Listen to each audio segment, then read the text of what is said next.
Seven সিস্টারের ৬০ kilometre চীনের দখলে।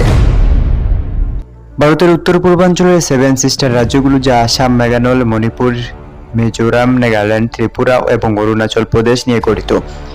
বেশ কিছুদিন ধরে চীনের সাথে সীমান্ত দ্বন্দ্বের মুখেই পড়েছে দেশটি। সম্প্রতি জানা গেছে এই অঞ্চলের প্রায় ৬০ কিলোমিটার এলাকা চীনের দখলে রয়েছে, যা ভারতের জন্য একটি বড় নিরাপত্তা হুমকি হিসেবে দেখা দিয়েছে। চীন এবং ভারতের মধ্যে সীমান্ত দ্বন্দ্ব বহু পুরানো। ১৯৬২ সালের চীন ভারত যুদ্ধের পর থেকেই অরুণাচল প্রদেশের কিছু অংশ নিয়ে চীনের দাবি অব্যাহত রয়েছে। চীন অরুণাচল প্রদেশকে দক্ষিণ তিব্বত নামে উল্লেখ করে থাকে এবং এ অঞ্চলের উপর তাদের ঐতিহাসিক মালিকানার দাবি রয়েছে।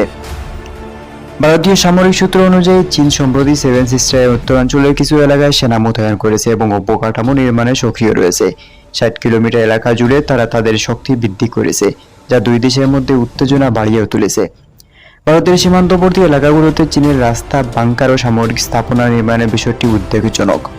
ভারত সরকার ইতিমধ্যে চীনের এই অগ্রাসী মনোভাব নিয়ে আন্তর্জাতিক মহলে উদ্বেগ প্রকাশ করেছে। যদিও সীমান্ত সমস্যার সমাধান আলোচনার মাধ্যমে করার চেষ্টা করা হচ্ছে, তবে ভারতের সামরিক প্রস্তুতি দ্রুত বৃদ্ধি পাচ্ছে। ভারতীয় সেনাবাহিনী চীনের যে কোনো অগ্রসরতা প্রতিহত করার জন্য সীমান্তে নতুন মোতায়েন এবং উন্নত সরঞ্জাম স্থাপনও করেছে। সেভেন সিস্টার রাজ্যগুলোতে বসবাসকারী জনগণের মধ্যে এই পরিস্থিতি নিয়ে উদ্বেগ ক্রমশ বাড়ছে। তাদের আশঙ্কা, সীমান্ত এলাকায় যদি কোনো সশস্ত্র সংঘর্ষের পরিস্থিতির সৃষ্টি হয়, তাহলে তাদের জীবনের নিরাপত্তা এবং অর্থনৈতিক স্থিতিশীলতা হুমকির মুখে পড়বে।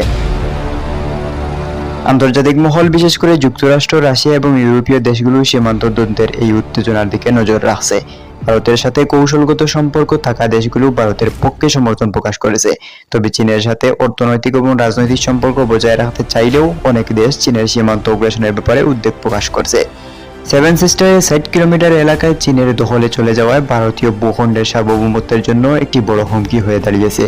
এই উত্তেজনাপূর্ণ পরিস্থিতিতে ভারত এবং চীনের মধ্যে সংঘর্ষের সম্ভাবনা এড়াতে কূটনৈতিক সমাধানের গুরুত্ব আরও বেড়ে গেছে। তবে ভারত তার সীমান্ত রক্ষায় এবং জনগণের নিরাপত্তা নিশ্চিত করতে সব ধরনের ব্যবস্থা নিতে প্রস্তুত।